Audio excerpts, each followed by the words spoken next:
Hola, muy buenas noches. Buenas noches a quienes están conectando, buenas noches a quienes vinieron al principal y buenas noches a Ricardo Silva. Muy buenas noches a todos. Un gusto conocerlo, Ricardo, y muchas gracias por aceptar esta invitación. No, yo feliz, creo que vamos a pasar un buen rato. Es la primera vez que nos vemos y que nos conocemos. Sí.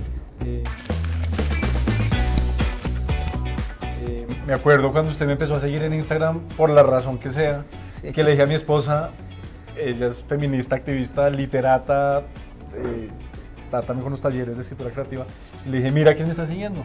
Y me dijo, ay, qué chévere, me encantaría que me siguiera. Entonces yo dije, uy, si Matilde me lo está diciendo es porque es un muy buen seguidor. Sí.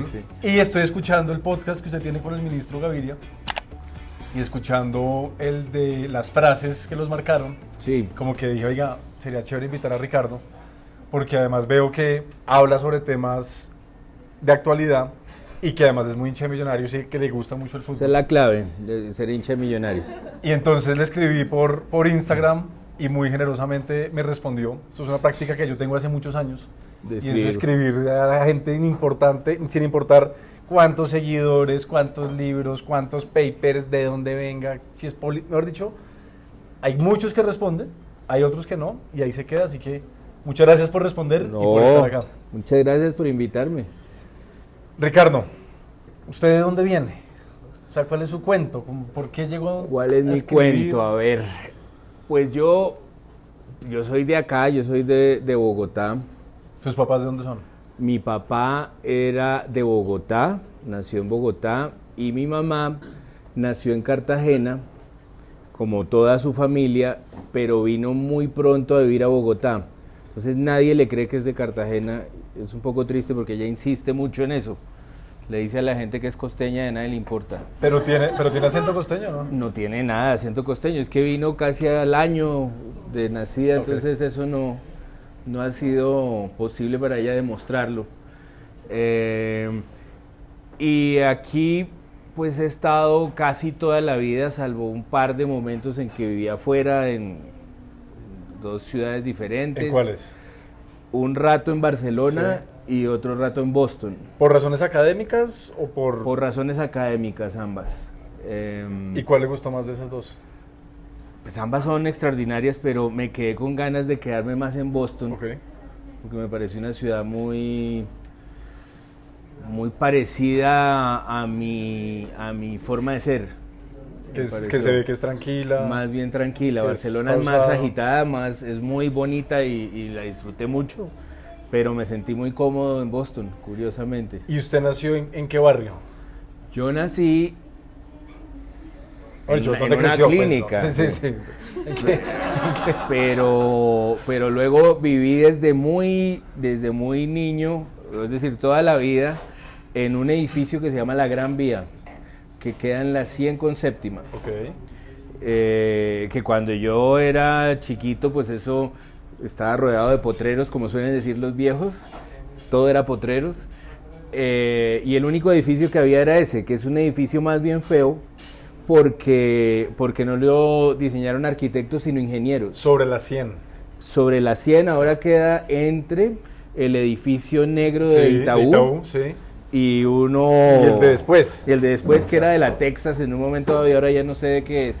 Y entonces Pero- el edificio no era oficiado por arquitectos, sino por ingenieros, entonces eso es un bloque de piedra que nunca se va a caer, eso sí, pero que de diseño no tiene mucho. Ese edificio lleva allí desde el año 74 y yo nací en el 75. ¿Y esa zona entonces eran potreros? Era Potreros, y luego el barrio que sigue, que es ese Chicó, que cuando yo era niño pues estaba lleno de casas bonitas. Hoy en día las casas sobreviven, pero convertidas en restaurantes casi todas, Ok. y hay muchos edificios más bien diseñados, es decir, es bonito. Más de ese barrio. arquitectos que de Más de ingenieros. arquitectos, sí, los arquitectos se lo tomaron todo luego. ¿Usted estudió literatura? Yo estudié literatura En la Javeriana. En la Javeriana en el 94 entré y me gradué en el Pero entonces, 98. no, vámonos para atrás. ¿En qué momento dijo, oiga, la literatura chévere, quiero estudiarla? No sé si era común en esa época carreras de literatura o si le tocó ir a buscar ¿En dónde enseñaba o qué universidad tenía esa carrera? O sea, ¿cómo llegó ahí? Sí, no es fácil llegar allí y creo que uno tiene que tener la suerte de que a la gente de la familia no le parezca tan raro. Porque inmediatamente suele pasar que la gente reacciona como si uno estuviera diciendo que quiere ser es algo imposible, ser escritor yo creo que la gente de mi familia se dio cuenta desde muy temprano que yo servía era para eso, como para inventarme cosas. ¿Por para qué? pintar o para hasta tocaba piano en un momento dado,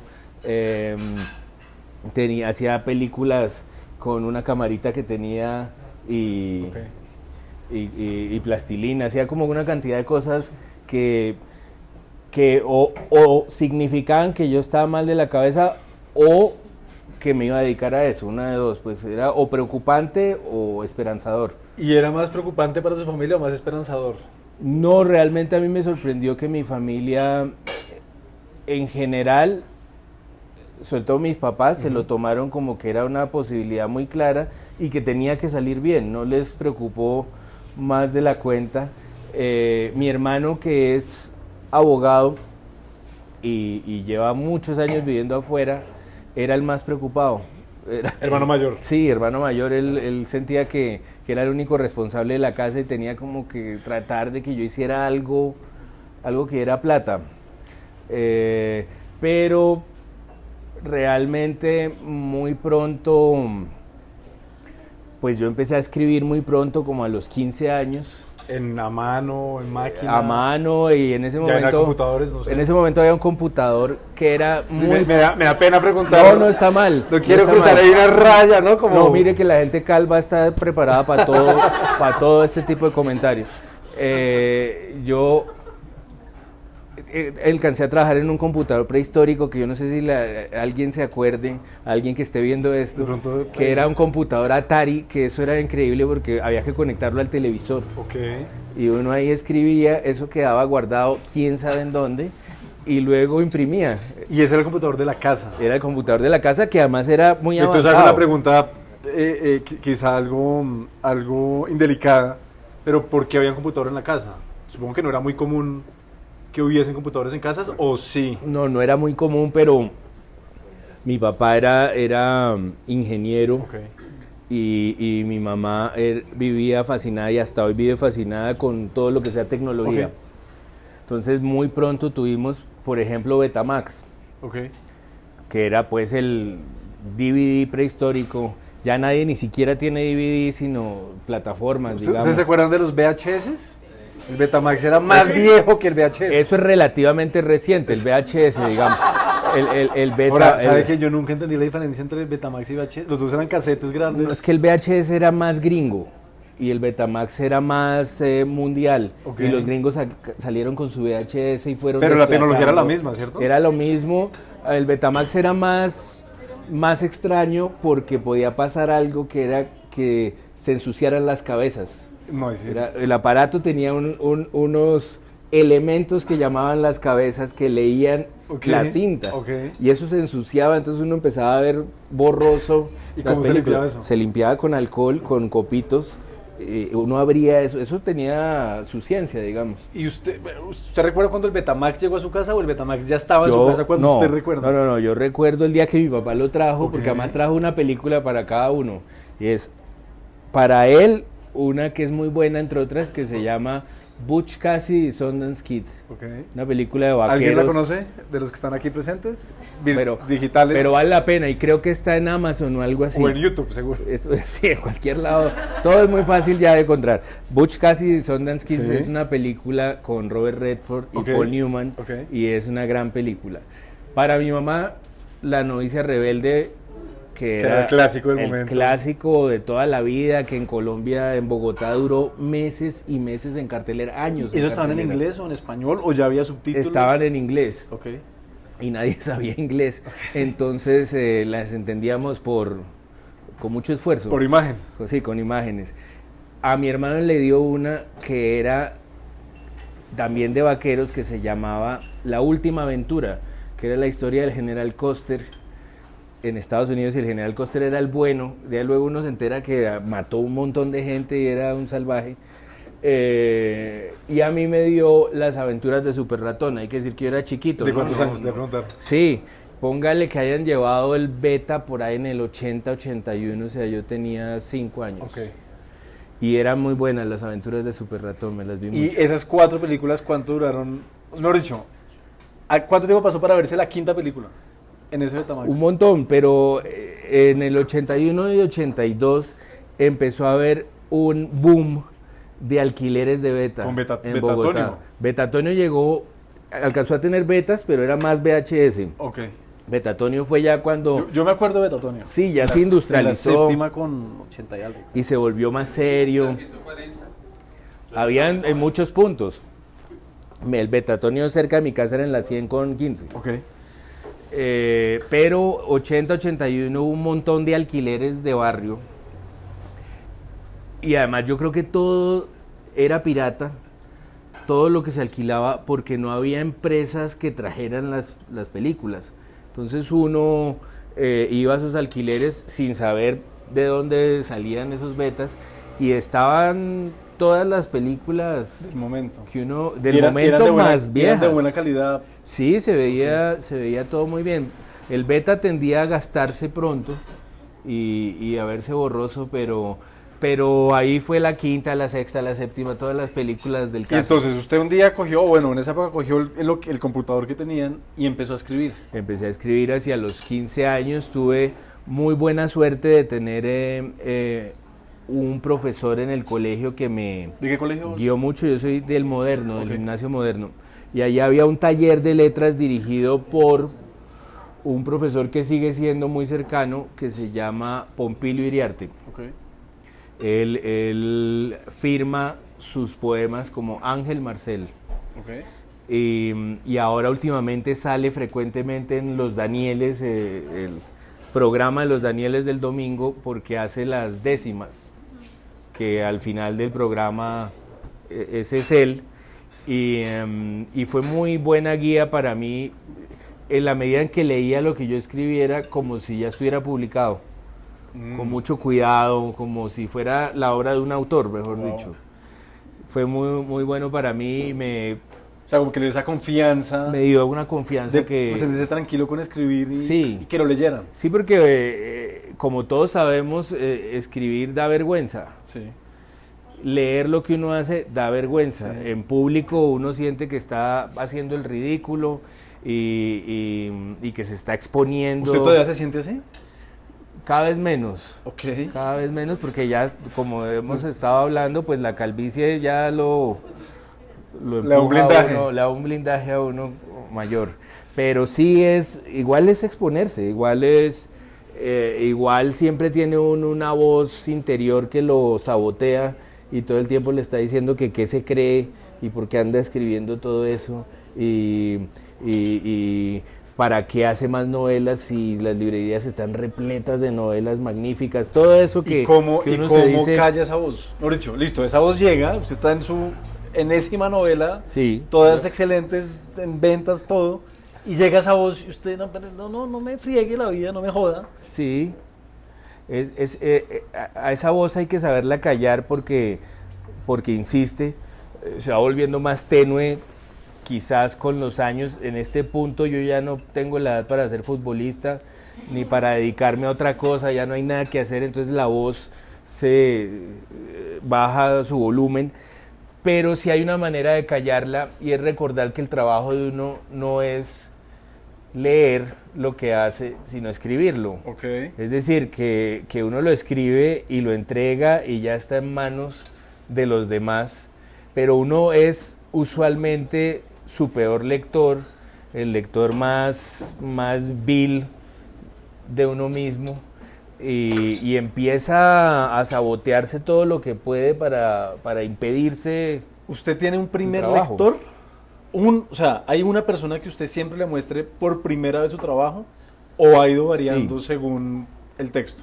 En los últimos 13 años yo tengo una primera lectora. ¿Es la misma siempre? Que es mi esposa. Ok. Mi esposa es editora. Pero entonces paremos en un segundo. vámonos para atrás. Sí. Su primer lector que usted le dio, o sea, que esa voz estuvo ahí, usted le dio esa pena, ¿quién fue?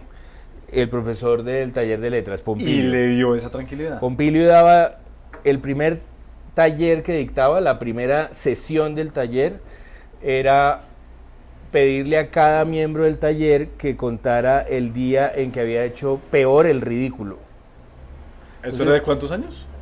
A los 15. No, okay. Entonces uno se iba turnando en contar el día, bueno, la gente contaba unas barbaridades que como digamos, a mí me iba rápida, una anécdota suya o de alguien más que se acuerde. Pues Pompilio contaba la historia de un avión, iba en un avión y tuvo que ir al baño de afán, y cuando salió recorrió todo el pasillo, porque además le había tocado adelante en el avión y el baño atrás, y recorrió todo el pasillo y se dio cuenta que todo el mundo lo estaba mirando, y es que traía el papel higiénico arrastrado desde allá. Okay. Serán ese tipo de vergüenzas. Esas vergüenzas enormes, cada quien tenía que contar una, y digamos que tenía como función que uno dejara atrás o asumiera pues que uno está siempre a un paso del ridículo. Es muy fácil, sobre todo si se toma muy a pecho, o se toma o sigue el camino de la solemnidad, pues lo que pasa es que la gente se ríe de uno inmediatamente. Entonces es mejor reírse de uno antes. Sí. Esa era la lección, digamos. Y entonces usted a los 15 escribió el profesor Iriarte le dio esa confianza. ¿Y cuánto tiempo pasó, o mejor dicho, qué cosas pasaron para que usted dijera, oiga, hay algo que me dice por aquí es? Pues yo creo que hubo varios golpes de suerte. El primero que mencionaba al principio es tener una familia que no piense que uno está loco y que no tiene sentido lo que está haciendo y que eso no tiene futuro, bueno, y que se meta todos esos cuentos de que escribir es el camino a no tener trabajo. ¿Qué pasa con la política? Supongo. Yo me siento completamente identificado, ¿cierto? Mi familia, no vengo de familia política, nadie en mi familia ha hecho política. Y también, muy raro para su claro, familia. pero mis papás nunca pusieron en duda. ¿Les pareció que usted sabía lo que estaba haciendo? Sí, eso sentí yo, que era un respaldo con el que nadie cuenta, o muy poca gente cuenta con ese respaldo, digamos. Eso es una suerte. Luego el otro golpe de suerte es tener un profesor que lo lea a uno como si uno sí fuera un escritor, porque a uno lo pueden leer con condescendencia. La importancia de los buenos profesores. Sí, ese es un como profesor, esa persona que da esa confianza, tremendo. Un profesor magnífico que 32 años después, sí, ese es el cálculo, sí, sigue siendo mi profesor y sigue... Y él sigue en el colegio. Y sigue en el colegio. Hace poco estuvimos en el homenaje por los 50 años. ¿Y usted va a hacer una estatua? Pues cuando pase algo, va con estatua y la cosa ya. Yo tengo una estatua de él en mi casa, okay, en un rincón. Okay. Sí. Pero el rincón hay metafórica e imaginaria, pero no se van a preocupar tampoco. Sí, ese es un golpe de suerte, tener un maestro que lo lea a uno en serio y sin condescendencia y con humor, recordándole uno siempre que no se vaya a creer un artista. Un artista de esos, entre comillas, que fruncen el ceño y les duele la cabeza imaginariamente y se siente por encima de los mortales y olvida que está prestando un servicio. Eso es muy importante y ese fue un mensaje que a mí me quedó muy claro, más el mensaje de que escribir era proponer un juego al lector y el lector lo asumía y jugaba a descifrar lo que uno había encriptado. Todo eso a mí me quedó claro desde allí. Luego tuve otra suerte, empujada por mi papá, que fue que yo estudié literatura en la Javeriana, tuve buenos amigos, buenos profesores, pero en general, no me pregunte por qué, la experiencia fue más bien dura. No sé si los 90... Dura en el sentido... Okay, sí. No sé si los 90 eran una época más dura, si la edad era difícil para mí, si ¿Usted era de muchos amigos? Más bien... Yo en el solo... colegio, digamos, me llevaba bien con todos, sí, usualmente, y tenía 3 amigos que todavía los tengo, okay, además son amigos muy cercanos. Pero yo, por alguna razón, la época de la universidad no fue del todo una satisfacción. Okay. Tengo también amigos de esa época, profesores amigos. Por ejemplo, un profesor mío muy bueno fue Mario Mendoza, el okay, escritor. Por ahí hay un hincha. Y fue un gran profesor y es un tipo con el que sigo en contacto y es un tipo muy amable y un escritor muy generoso. O sea, no fue una época perdida, esa época de la universidad, pero fue más bien dura. ¿Había frustración? ¿Usted escribía cosas y sus profesoras le decían por ahí no es? ¿O era más por el contexto que está diciendo de quizás que pasaba en la ciudad?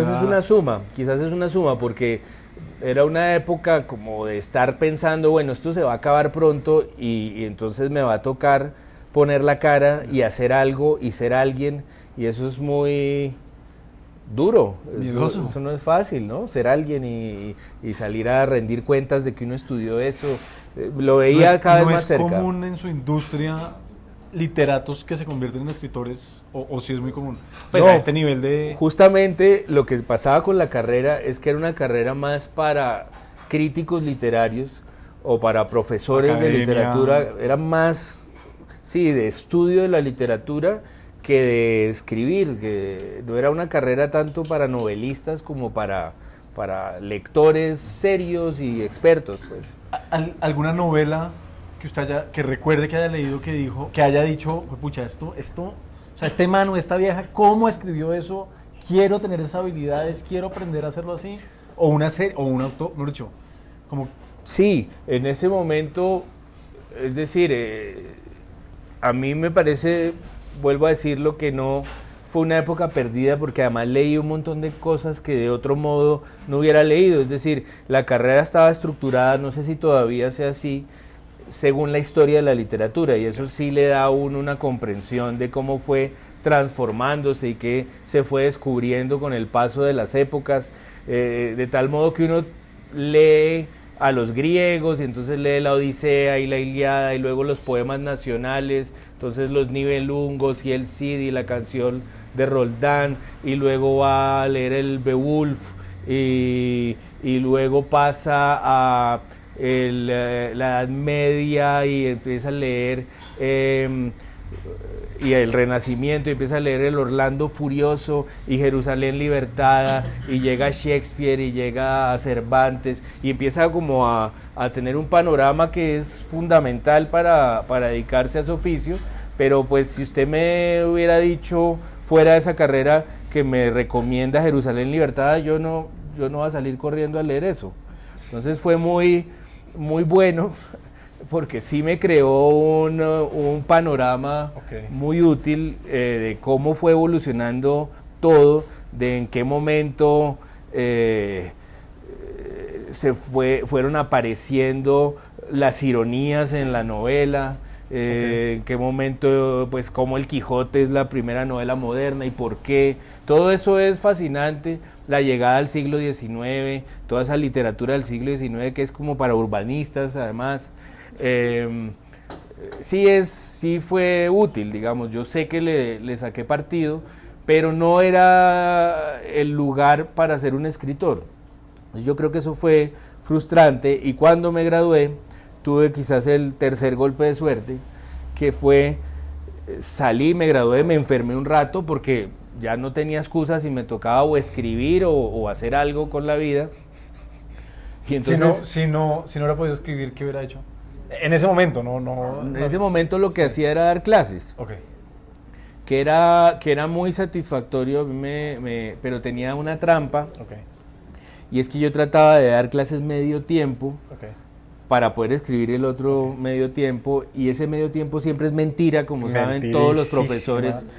Ser profesor de medio tiempo es mentira. Y cualquier disciplina de medio tiempo no existe. No existe. Medio tiempo siempre es tiempo completo. Más, sí. O más, sí.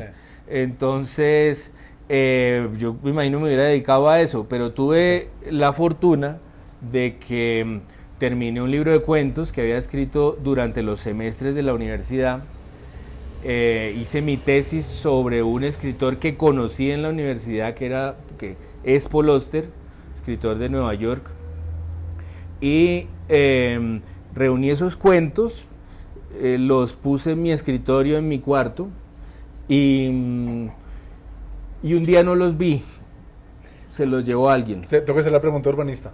¿Seguía siendo en la 100 con séptima? ¿En su cuarto? 100 con séptima vivía hasta el año 99. Okay. O sea, toda la carrera allá. ¿Usted cogía el Germania? 76, el Germania, exactamente, sí. Germania, exactamente. Solo me atracaron una vez. Bien, sí. Bien. A mí también una vez sí. Es una buena racha. Una vez es un buen, sí, buen promedio, sí. Y entonces, luego de un rato, pues averigüé qué ha pasado con mi texto, libro. Sí. Era un texto impreso ya ya existía Windows. Era el año 98, ya los computadores eran más comunes. Era Windows 95. Ya íbamos en 95, pasaba ese escándalo que era que a veces lo actualizaban el computador al Windows 98 y eso moría, colapsaba como cierta gente. Exacto, bueno, averigüé qué pasaba con mi manuscrito y mi papá se lo había entregado a una profesora de la universidad. Mi papá fue profesor 60 años de ingeniería y de física. ¿Allá también en la Javeriana? En la escuela de ingeniería los últimos años y los primeros en la nacional. Y había una profesora de la escuela de ingeniería que estaba buscando libros porque su hija era lectora de una editorial que no era desconocida, era una editorial prestigiosa en ese momento que se llamaba Arango Editores.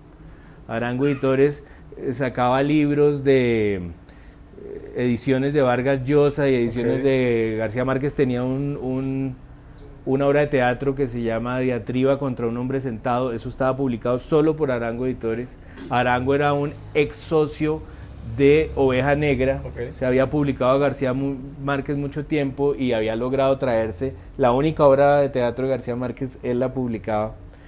Y tenía entonces cosas de Vargas Llosa y tenía la obra poética completa de Mutis, era el que publicaba Truman Capote aquí. Bueno, en fin, no era una editorial mala, es decir, si uno le decía Arango está buscando autores, uno sentía, bueno, es un buen lugar.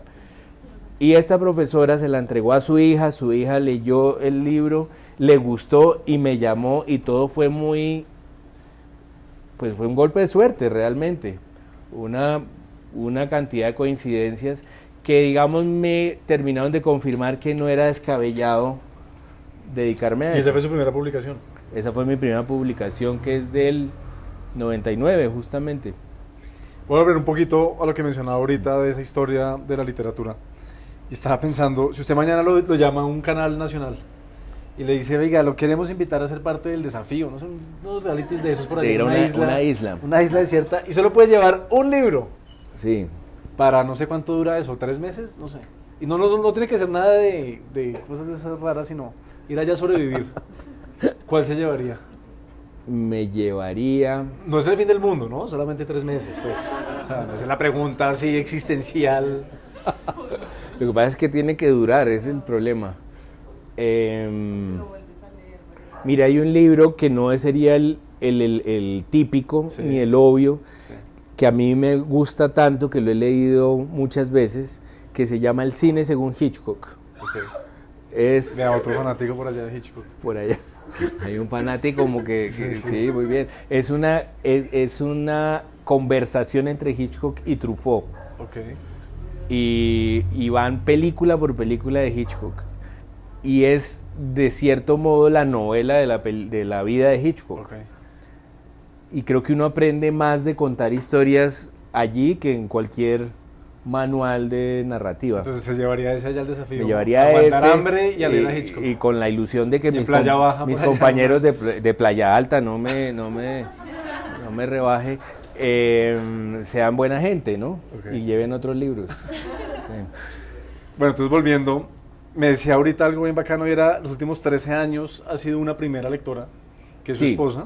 Mi esposa es editora. Ella es editora. La conocí así, fue mi editora de Autogol en el año 2009. Aquí está Autogol. y nos fuimos volviendo pues muy amigos hasta que ya lo práctico era casarnos.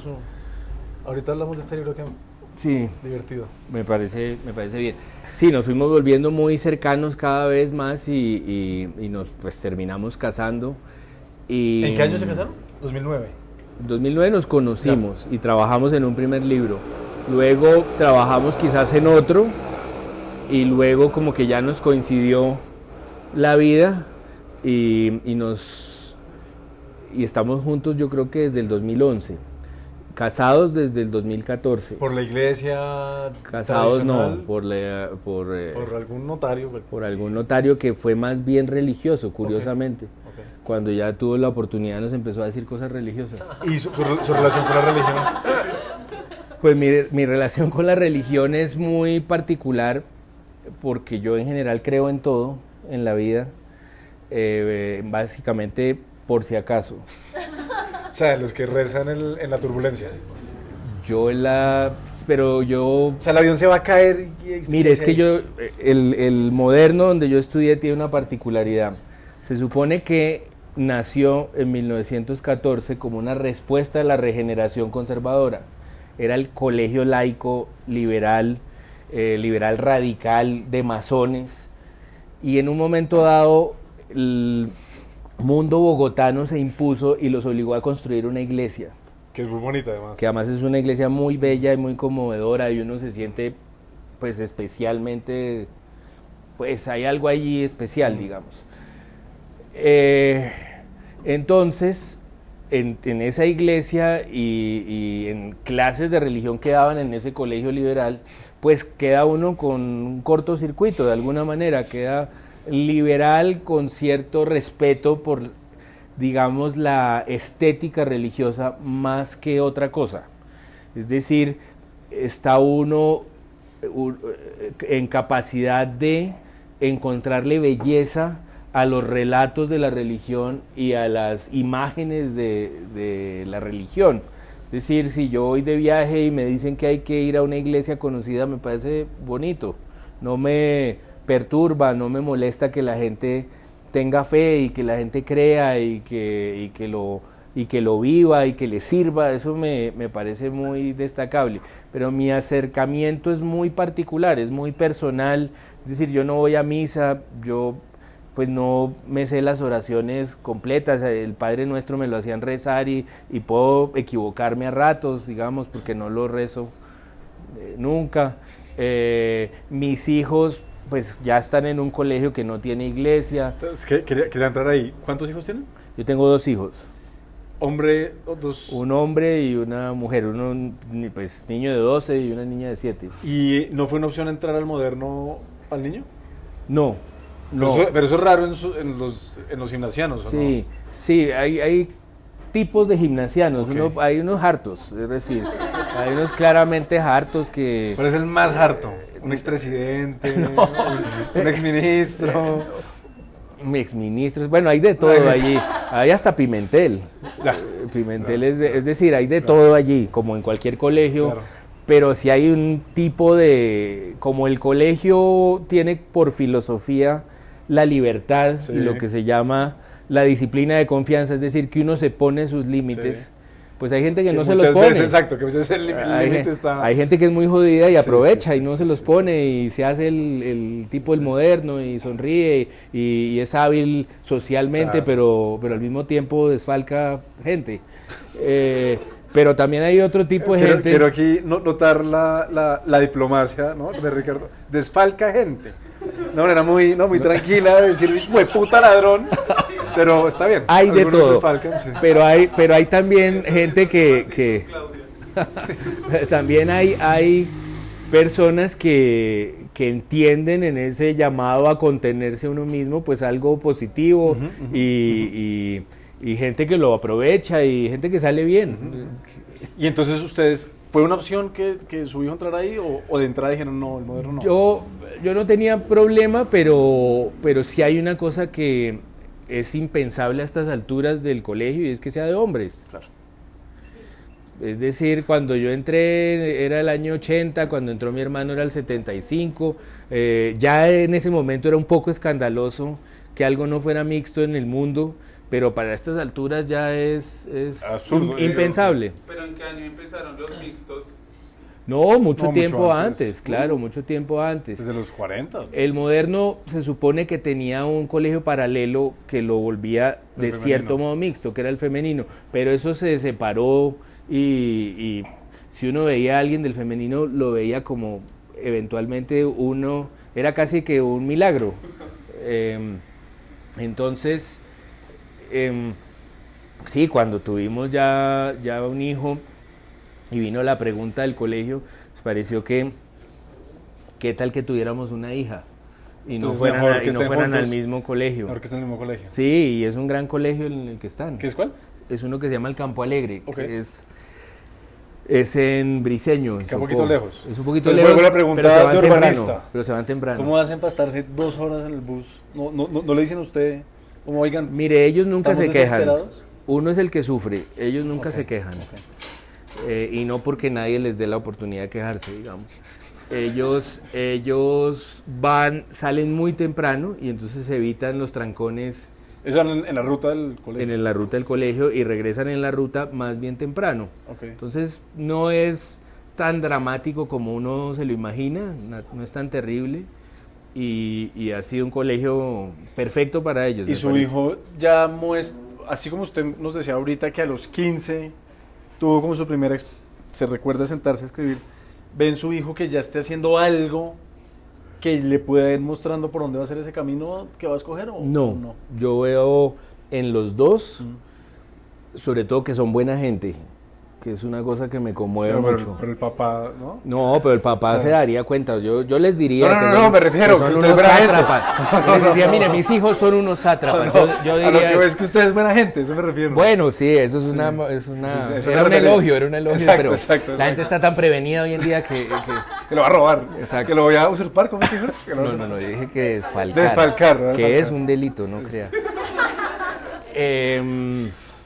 No, yo veo que son buena gente, que son buenos elementos para un grupo, es decir, que los grupos mejoran si están ellos, eso me parece claro. Justamente hoy tuvimos la entrega de notas y esos fueron los comentarios. Y o sea, que las notas no fueron las mejores. No, fueron muy buenas. Ah, también. Muy buenas, Ah, las no, dos. les va muy bien. Son O sea, muy, buenas notas son y pilos, además o menos elementos. son muy queridos, son muy Yo en el pilos. colegio era buen elemento, pero Pero de vago. notas, flojito. Pero eso cuando usted dijo que iba a ser político, todo el mundo dijo, sí, Ah, claro. no pasa nada. Tiene el carisma. Sí, ya. sí. Que se Ah, nota. ya, como político. Pero y cuando no es Falque, todavía. Y ahí vamos. No, y claro que los niños por naturaleza tienen salidas artísticas, porque es un instinto natural, es decir, los niños apenas se dan cuenta de que están creciendo, reaccionan como cualquier ser humano cuando se da cuenta de que pasa el tiempo. Entonces empiezan a pintar, empiezan a cantar, empiezan a bailar, que son reacciones al paso del tiempo, justamente. Y pues yo veo que pintan y eventualmente tienen buen oído, lo que sea, pero de ahí a que eso sea el centro del Todavía, día, sí. todavía no lo veo Y, claro. debe ser difícil escribir un ensayo para la clase de español y con esos papás, ¿no? Pues la mamá editora y usted escritor.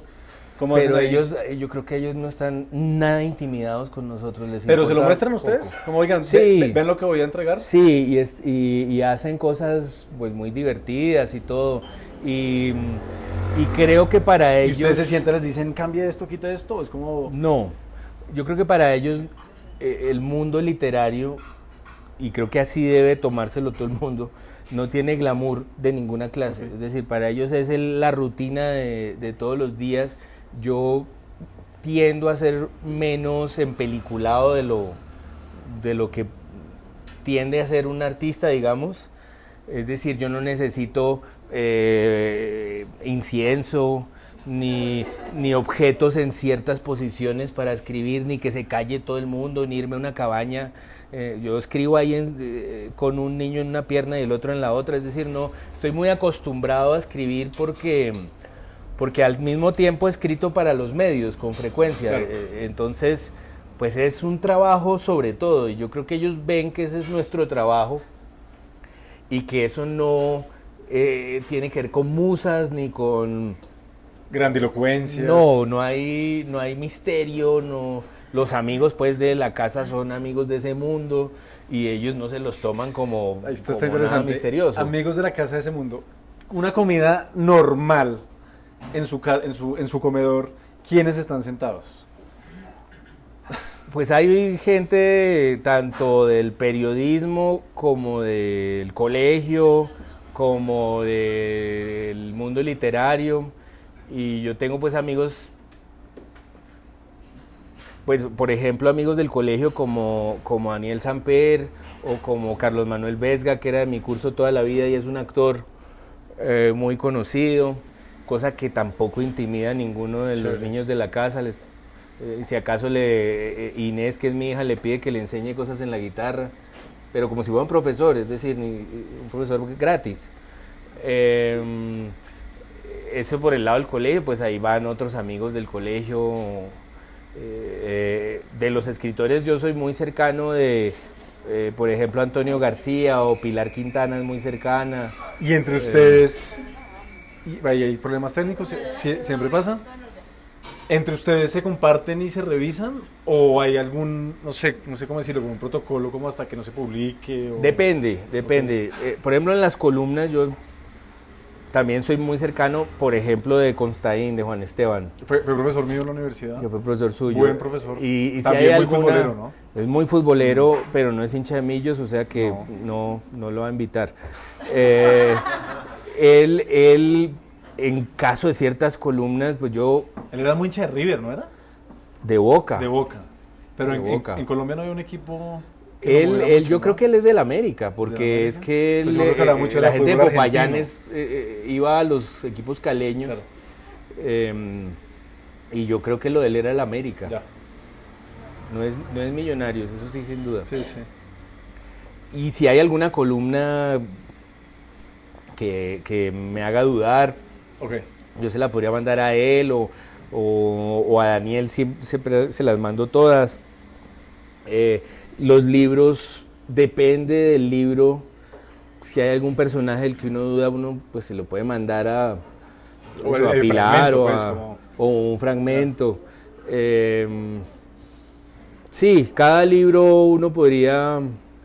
¿Algún hábito, otra gente. alguna tradición que usted tenga para escribir? No sé si sea cierto el cuento que García Márquez se ponía un overol para sentarse a escribir y que él decía que era un tema pues de un trabajo... No sé qué tanto, Pero algo de esa naturaleza, ¿usted tiene alguna nada, obra en particular, algún lugar? Nada misterioso, yo trato de escribir desde que se van los niños hasta un poquito después de que llegan. ¿En un mismo sitio en la casa o dónde? En la esquina que tengo, yo tengo... Con la estatua Con la estatua de Pompilio ocupa un buen pedazo.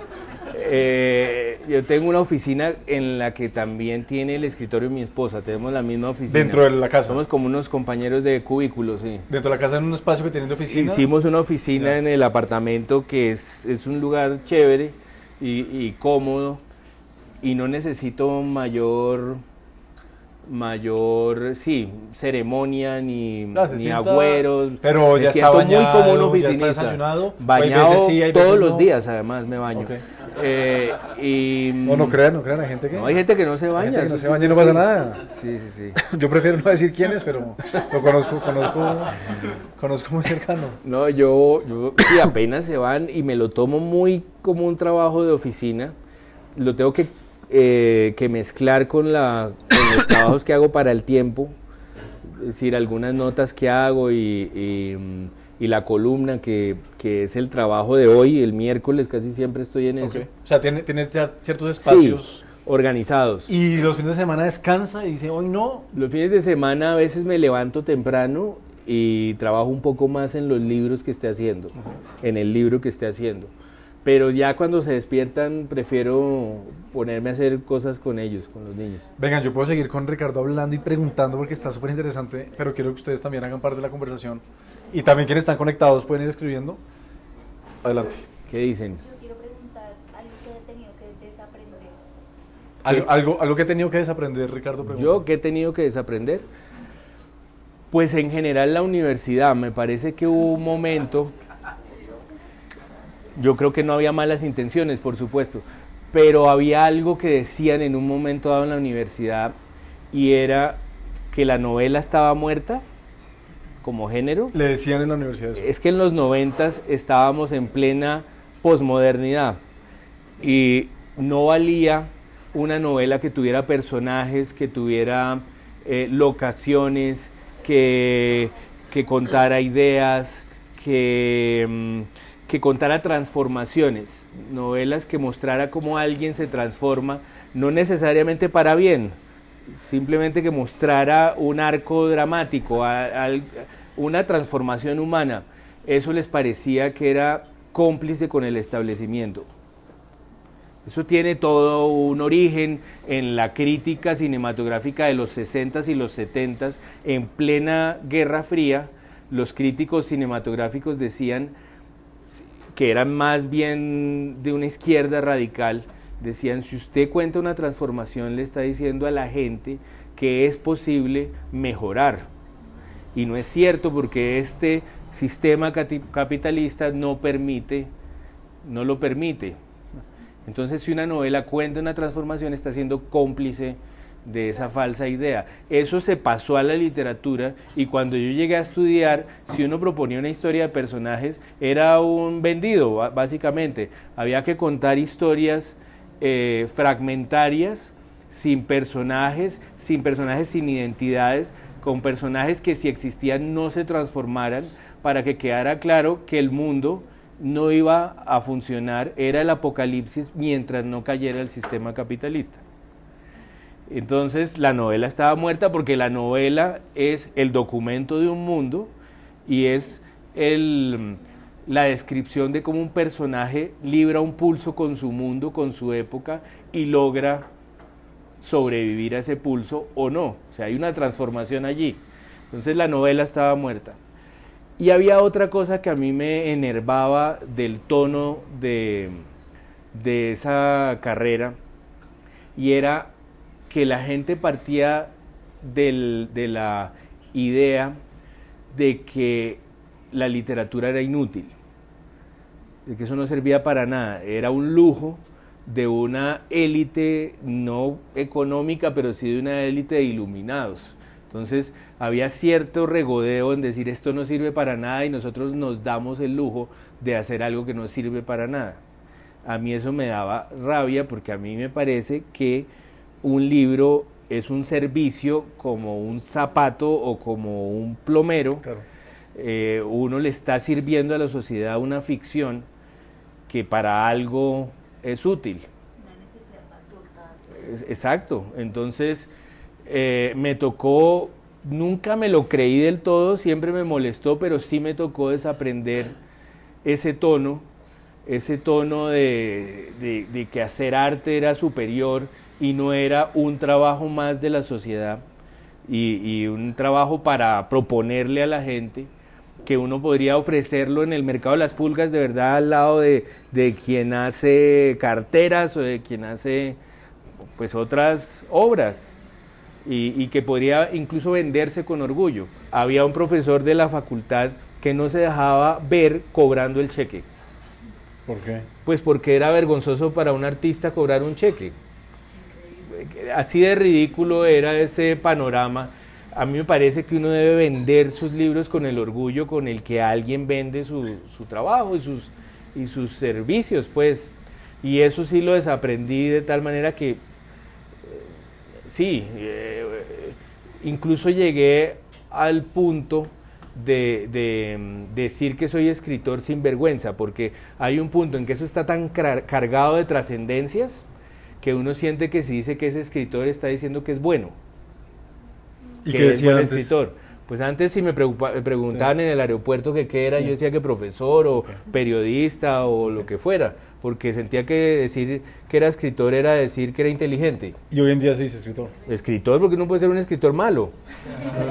Si dice que es escritor no está diciendo que sea bueno, sino que está haciendo un servicio, un trabajo. ¿Cuántos libros ha publicado? Yo creo que como 22 por ahí. No, ¿de esas cuántas son novelas? Más o menos. Son 16 novelas y ahora voy a sacar la 17 este viernes sale. Ah, wow. ¿Qué se llama? Esa se llama ¿Cómo vivir en vano? ¿Cómo vivir en vano? Sí. Los otros 5 son biografías. Ahí tengo un par de poemas, de libros de Sí. poemas. Tengo un ensayo sobre la ficción que se llama Ficcionario. Tengo, ¿qué más? Una compilación de las columnas, saqué en el 2019. ¿Biografía 1? ¿O eso Hice- es más de novela? Escribí una biografía para una colección de Panamericana que sacaron 100 biografías, Ok. que es una biografía de Woody Allen, Sí. del director de cine. Algo que usted sienta que le hace falta escribir, es decir, va a seguir escribiendo y seguramente tiene muchos, pero algo que usted dice como, pucha, yo quiero mucho poder escribir sobre este tema, sea ficcionado o no. Sí, hay varias novelas que tengo como pendientes y siempre se aplazan. Ok. Hay una sobre un caso de Bogotá de finales del siglo XIX, que es el caso del doctor Rusi. Ya hay una novela buena sobre ese tema, pero a mí me interesa hacer una novela de juicios, como de las películas de juicios. Yo quiero hacer el juicio del Ok. doctor Rusi, que es fascinante, porque cambiaron la legislación para poderlo matar, para poderlo condenar y ejecutar. ¿Algunos de sus novelas se han vuelto novela de televisión? O sea, ¿lo han libreteado? Han comprado algunos Sí. y ahora los derechos de algunas, y hay una que va a salir en próximo año, quizás en marzo o abril, que es la de la película de Autogol. Ah, tremendo. Sí. ¿Y lo han buscado para escribir libretos? Sí, me han buscado mucho para escribir ¿Y lo libretos ha y hecho? siempre ha salido mal. O sea, lo ha hecho y sale mal. No, ¿O sale mal la conversación? No, sale muy bien, todos son adorados, además. Siempre. O sea, eso es que no, eso es que... No, siempre lo llaman a uno y le dicen que necesitan que entren escritores a la televisión para que queden cosas diferentes. Luego entonces uno propone algo diferente y luego empiezan a volverlo igual a lo que hacen y termina saliendo un engendro que nunca tiene futuro. Hay por lo menos unas 6 o 7 series que yo me he inventado y están allí en un limbo al que van a dar las series cuando no son iguales a las otras, y van cambiando los gerentes de las productoras, porque bueno, todo eso, Netflix, RCN, Amazon, todo esto tiene unos encargados que lo buscan a uno, a los 6 meses se van y el que llega ya no está interesado. Entonces, ese sistema que todo el que haya hecho series conoce muy bien, pues ha hecho que estén por allí en la banca muchos inventos. A mí me gusta mucho el cine y la ¿Quisiera la escribir televisión. alguna película? ¿Es algo que les sueña? Sí, o, yo he o he escrito algunas que también andan de mano en mano, Sí. pero casi siempre lo he hecho porque alguien me pide que lo haga, no y por si iniciativa Netflix o propia. alguna de estas lo llama y le dice, queremos que usted dirija una película, ¿se animaría? O? Yo creo que es otro temperamento. O sea, no lo haría. O alguna vez traté de dirigir una obra de teatro y a los actores lloraban, a mí me desesperaba. ¿Lloraban por la escena o lloraban por la lloraban frustración? porque sufrían, porque son sensibles, porque no se aprendían las líneas, cada uno tiene su método, y entonces hay que dejarlo pensar, y yo estoy acostumbrado a escribir y a solucionar mis problemas en mi escritorio. Si hay algún personaje que está poniendo problemas, lo mato y ya. Eso no hay problema. En cambio aquí pues hay que contar con 100.000 sensibilidades, y entonces hay que tener un temperamento que es el del director, que es un poco dictatorial. Hay que hacer lo que hay que hacer, y es una sola voz y todo el mundo tiene que marcharle a esa voz, y yo prefiero estar en mi casa. Yo no... O sea, que no haría ser director de fútbol, director técnico. No, hubiera preferido jugar. ¿De qué posición? Yo jugaba en el colegio por la izquierda porque soy zurdo. Sí. Y me iba, ¿Pero me iba defensa, bien. de volante, delantero? No, adelante. Al principio podía jugar de defensa y en el medio campo, pero la gente se fue volviendo más alta y más alta y más alta, y yo me quedé atrás. Y entonces me funcionaba más adelante que atrás. Es que Claro. es mejor ¿Y jugar quieres ser adelante. futbolista o no? A ratos. ¿Genuinamente? No, a ratos sí, sobre todo en primaria. Cuando el Guajiro Iguarán era el mejor jugador del mundo, yo Delantero de estaba Millonarios. listo, Gran época de Millonarios. a quien pude homenajear hace poco, este año en un libro que hicieron sobre su vida. Ahí yo tenía la camiseta de Millonarios número 15, que era la del Guajiro Iguarán. Firma, consiguió la firma de él y la No, todo. el único autógrafo que yo he tenido en mi vida es de Lucho Herrera, que sí me interesó. De resto, los Nunca- saluda y chao. De resto los saludo, los he conocido a muchos. Y el de Lucho sí lo quería. El de Lucho sí lo quería. ¿Por qué razón el de él? Porque un recuerdo muy fuerte de mi vida es la etapa que él ganó en el Alpe de Huez en La el cara año sangrada. 84. No, esa es una siguiente, el siguiente tour, que en el 85 es esa llegada. En el 84 fue la primera etapa que ganó un latinoamericano en el mundo, Ok. en el Tour de Francia, y es una etapa ¿Y extraordinaria. eso era por radio o de televisión? No, ya lo daban por televisión, Ok. ya había televisión en ese momento. Y, ¿A color? A color incluso, sí.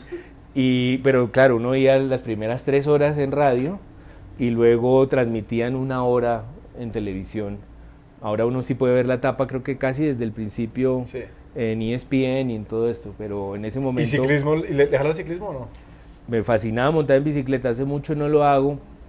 Quizás desde que tengo hijos he estado muy, muy pendiente de esos domingos y no lo he vuelto a hacer. Yo tengo otra pregunta. ¿Un libro, un texto, un ensayo que lo haya hecho cambiar de opinión? Está preguntando que si hay un libro, algún Mm. texto, un ensayo que lo haya hecho cambiar de Sí, opinión. hay uno que no me lo esperaba, que me lo regalaron, lo acaba de leer una amiga y me dijo: este libro me fascinó. Se llama Sobre el amor y la muerte. Es un ensayo de Patrick Suskind, el autor del Perfume.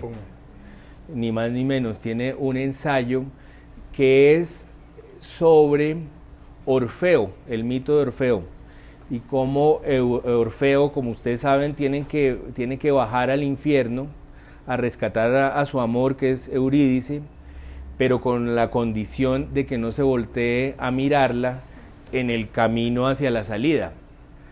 Pero claro, él está sufriendo todo el tiempo porque escucha ruidos y no sabe qué está pasando con, pues, su amor, y justo cuando ya va a salir se voltea y entonces ella queda condenada al infierno para siempre. Entonces Suskind agarra esa historia y dice que él preferiría que ese fuera el relato sobre el que se basara nuestra cultura y no el relato de Cristo.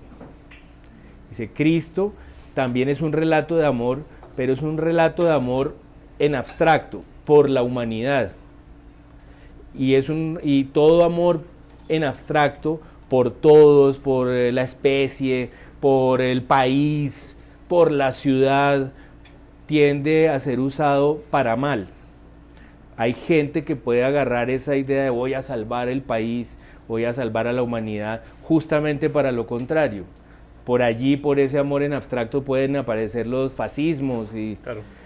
En cambio, un amor en concreto es un amor ejemplar, un amor al que uno se puede pegar, un amor al que uno puede aspirar, y es el amor de Orfeo a Eurídice. Y eso me pareció transformador, esa idea de que hay que pensar en concreto, que en realidad es lo que hay en la literatura. La gracia de la literatura es eso tan concreto.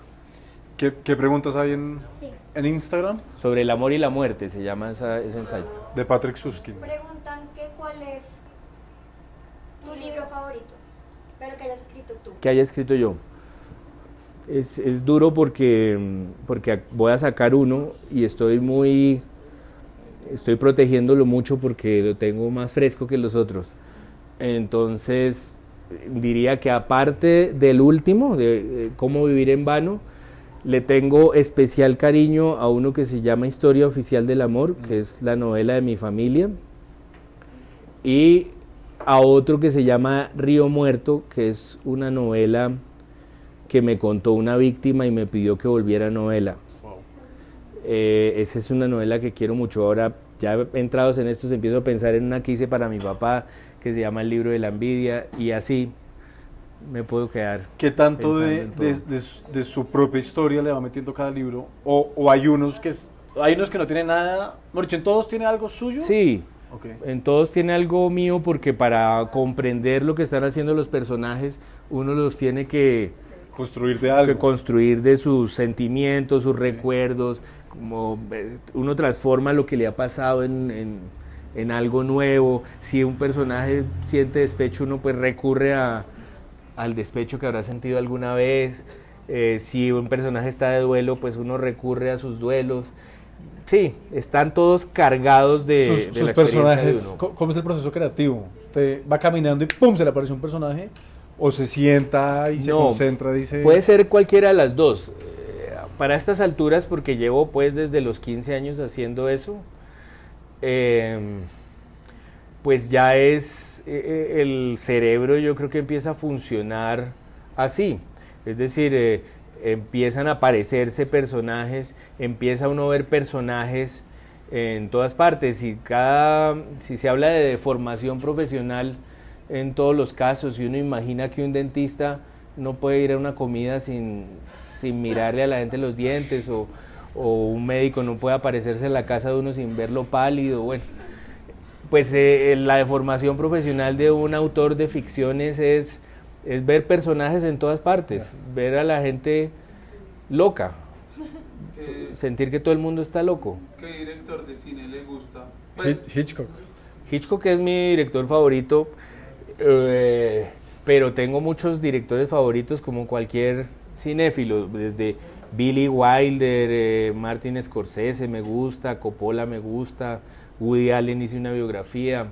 De los nuevos, que ya lleva 30 años en eso, me gusta mucho lo que hace Paul Thomas Anderson.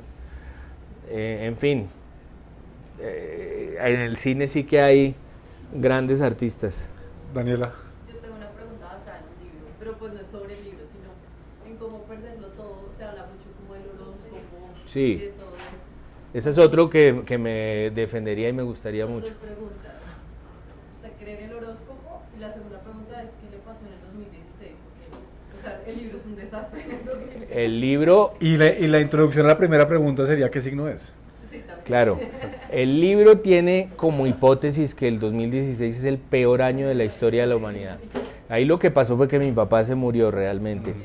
Pero súmele que el plebiscito quedó como quedó, súmele que ganó Trump, claro. súmele Brexit. Esta caja de Pandora que hemos estado viviendo, me parece a mí que se abrió en el 2016. Sobre el horóscopo, creería menos en el horóscopo que en la astrología. En la astrología y en las cartas astrales veo seriedad, veo gente que estudia eso a fondo, conozco gente brillante que se dedica a eso, y la novela pues juega con los horóscopos, los asume como ciertos, pero digamos es más las reglas del juego de esa novela, que asume como cierto lo que pasa con los astros, que lo que yo pienso. Yo, así como creo en todo, también creo que yo puedo estarme inventando la mitad de la vida. ¿Y cuando lo escribiste, buscaste a alguien que supiera astrología?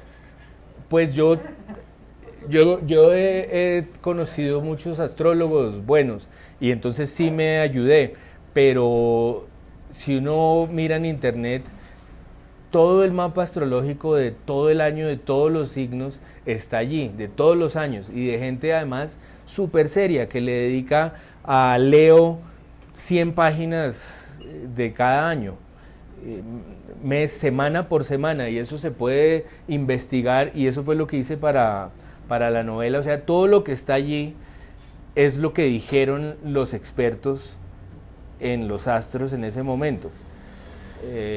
Y yo sí, por la experiencia que he tenido con cartas astrales, me parece que son buenos retratos que sirven a la comprensión de uno mismo, como a la terapia de uno ¿Y mismo. qué signo es? Yo soy Leo, ¿De qué fecha? yo nací el 14 de agosto, pero por estos astrólogos he entendido por qué soy un Leo que no quiere dirigir cine, por ejemplo, que no quiere ser director, ni presidente de la República, ni nada de eso. Y es porque mi ascendente es Piscis, Ya. y eso me Más hace tranquilo. vivir en otro planeta. Yo también soy Leo. Lo de presidente no. Los políticos. Alcalde sí. Bueno. Pero el resto, sí. Eso sí fue Leo en ese Sí, sentido. sí. No, pero eso, uno ve los políticos y hay muchos Muchos Leo. Leos, muchísimos. Con el libro de Autogol, Pero ¿sabe su ascendente, por ejemplo?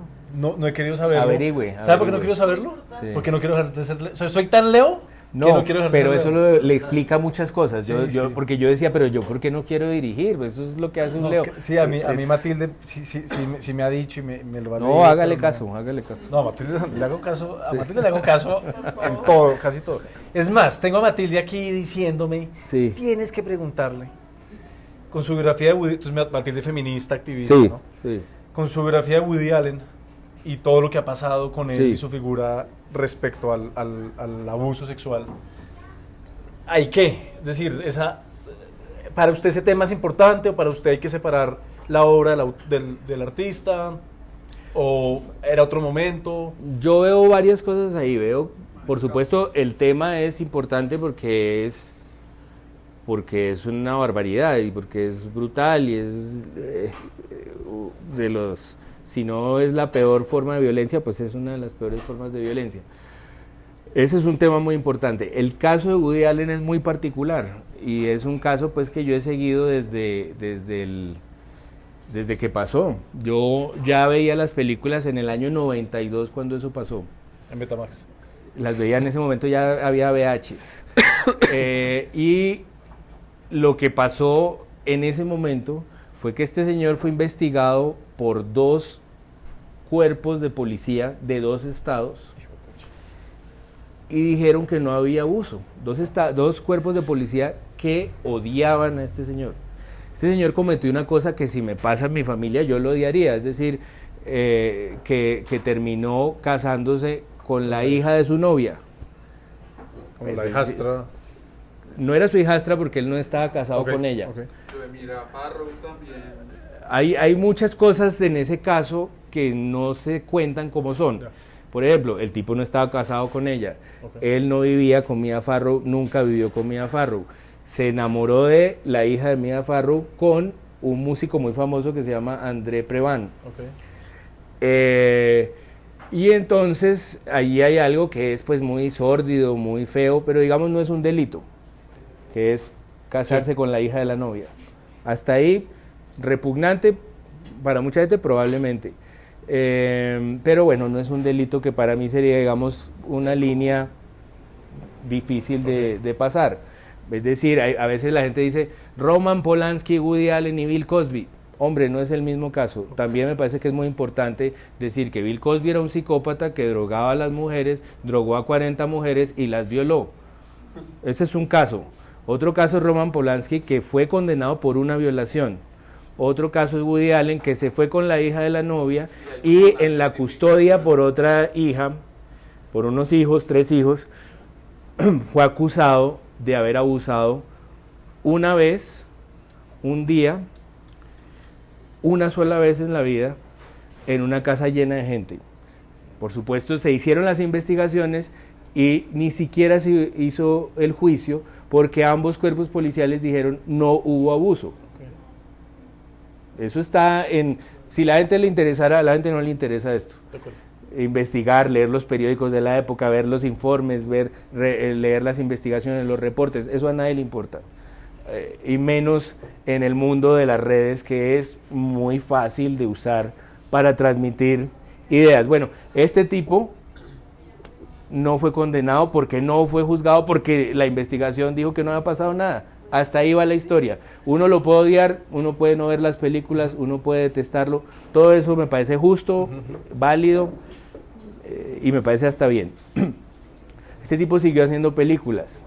Luego, en el año 2013, quizás, después de hacer películas con todo Hollywood, porque la gente dijo, este tipo no quedó condenado, empezó a tuitear el hijo que tuvo con Mia Farrow, que se llama Ronan Farrow, Que sacó el libro. que sacó un libro sobre Weinstein, Harvey Weinstein. Y entonces empezó en las redes todo un movimiento pues en contra de Woody Allen. Bueno, eso tampoco fue suficiente. Luego vino el Me Too. Y en el Me Too llegó una época en que los estudios empezaron a no quererse meter con él. En todo este caso, pues uno puede leer la autobiografía de Woody Allen explicando toda la situación, recogiendo las investigaciones. Uno puede leer las investigaciones en internet, uno puede leer las versiones de los otros hijos diciendo lo que piensan, lo que pasó, lo que ellos vieron. Uno se puede informar. ¿Importa o no informarse? Pues ya es lo que la gente quiera. Si la gente quiere odiar a Woody Allen y no verlo, a mí me parece perfecto. Si la gente piensa que en sus películas han envejecido mal, que sus películas han envejecido mal y hay una mirada de la mujer que no les gusta y no les gusta, me parece perfecto. Pero yo lo que he visto en esa obra es otra cosa. Y ahí sí veo, por ejemplo, en la relectura que se ha hecho de sus películas, veo una distorsión muy grande de lo que él hizo. Él... Una reinterpretación muy acomodada de un tipo que le sirvió a la liberación sexual en los 60s, en los 70s, que puso unos temas muy favorables, incluso al feminismo en su momento, que incluso fue muy valioso contra el antisemitismo. O sea, hay una cantidad de cosas que si uno las viera en contexto, las supiera leer, y si le interesara, pues yo creo que reevaluaría la cosa. Entiendo a quienes no les interesa, a quienes no les guste, me parece que es perfecto, pero yo lo que veo es eso, y veo sobre todo una obra muy difícil de repetir en el mundo. Es un tipo que va a haber hecho 50 películas. Eso nadie más lo ha hecho. Vamos con esta última pregunta y ya vamos cerrando. Me da mucha curiosidad saber cómo le ponen los nombres a sus libros. ¿Cómo, le están preguntando cómo le ponen los nombres a los libros? Eso es interesante porque a veces arrancan con el título. Ah, wow. Que eso no es muy común, ¿sí? No, a veces termino y no tengo ni idea. Por ejemplo, hay uno que hice una novela que puede ser leída por los niños, pero tiene también mucho de novela de grandes, que se llama En orden de estatura. Es una novela que durante la escritura se llamaba El niño viejo. Y entonces cuando llegué a entregarla a la editorial, a todo el mundo le parecía pues como la muerte del libro, que se llamara así. Entonces hice una lista como de 50 posibilidades y la que les funcionó fue En orden de estatura. Usted la pasó a la editorial y ellos... Y ellos me dijeron ese título no está muy bien. Me pasó con otras... ¿Y es por un tema comercial o qué? Sí, pero por ejemplo con una que se llama Tic y otra que se llama Parece que va a llover, a mí me parecían títulos muy buenos y la editorial los odiaba, esos títulos, y yo terminé defendiéndolos y luego fue un problema porque no vendió, cuenta 10.000 libros sino 8.000, entonces todos decían A sí B porque se llamaba Tic, ese era el problema, o porque se llamaba Parece que va a llover. Ya en este punto yo no me aferro mucho a los títulos, ya pues no me volví a encontrar con editores que quieran discutir el título. A mí me parece que hay novelas que venden mucho y tienen títulos muy malos, por ejemplo. No sé, tendríamos que ver qué es lo que más se está vendiendo en este momento y ver el título, o pensar que El Código Da Vinci no es propiamente el mejor título que uno pueda pensar y era un gran bestseller. Hay también la obsesión con que las portadas venden los libros. ¿A usted le consultan la portada? Sí, ¿Usted sugiere la portada? Yo opino, a veces se me ocurre, por ejemplo la portada de Autogol se me ocurrió a mí, pero a veces no se me ocurre nada y la propuesta viene de la diseñadora de la editorial. ¿Y usted tiene o el potestad diseñador de la editorial. de decir esta no? ¿O le dicen, oiga, así quedó? No, si eso es una discusión, en todo caso, si es muy contraria a lo que uno ve, pues uno diría, pero usualmente la gente que se dedica a los libros en general es gente muy aguda, y sí, muy a favor. Los libros que yo saco pues no son escandalosos, ¿no? Pues no son Sin tetas no hay paraíso, entonces no me van a proponer una portada que responda a ese título. Claro. Entonces usualmente salen con cosas muy no muy, Muy alejadas, acordes. no muy alejadas a lo que yo me hubiera imaginado. Yo le confieso que para literatura más bien poco. La política demanda demasiado tiempo, pero aún así hago un esfuerzo muy grande por sacar tiempo para leer y me dedico mucho a leer ensayos, historia urbana y sobre todo biografías. Pero hago el esfuerzo pues de sacar una novela y como darle un poco de tiempo. Y quise arrancar con Autogol por mi pasión por el fútbol. Y me ha parecido algo que me ha conectado mucho, es que mis papás en esa época, por comprar un computador, se ganaron una rifa de ir a los 3 partidos de la Selección Colombia. No puede ser, en el 94. En el 94. Entonces, leyendo el libro, como que siento eso que usted narra, pues, o que cuenta, que va diciendo que en el hotel y las ruedas de prensa, como que siento que están ahí. Y hay una anécdota que además es súper triste, que todavía le digo a mi papá que cometió un error enorme. Y es que como estaban con la Selección Colombia, para arriba y para abajo, pues, eran fotos con el pibe, con toda esta selección. Compraron un balón que tenía todas las banderas del mundial, ¿cierto? Y le pidieron el favor a los jugadores que lo firmaran para Martín. Sí. Yo tenía 4 años. Entonces el Chicho, Maturana, todos. Y en la bandera de Colombia decía con aprecio para Martín Andrés Escobar.